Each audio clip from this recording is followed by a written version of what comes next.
கிரேன்ஸால பெரிய பெரிய வெயிட் ஈஸியா தூக்க முடியும். ஆனா அது வெர்டிகலா இருக்கும்போது மட்டும்தான். ஆனா கிரேன்ஸால அதிகமான ஹரிசான்டல் ஃபோர்ஸஸ் தூக்க முடியாது. அதனால டிரைவர்ஸ் ஸ்விங் அவாய்ட் பண்றதுக்காக வெயிட்டை மெதுவா தான் தூக்குவாங்க.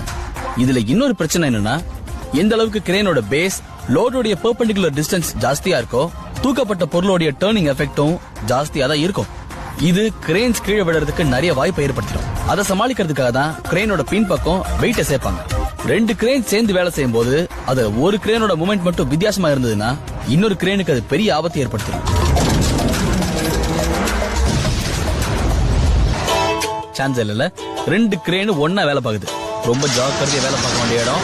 லைட்டா பெசகிச்சு முடிஞ்சுது. இது விழுந்த எப்படி இருக்கும்ல? ஐயோ, வாய வச்ச மாதிரி ஊந்துச்சு. ஆபரேட்டர், உனக்கு நேரம் நல்லா இருக்கியா?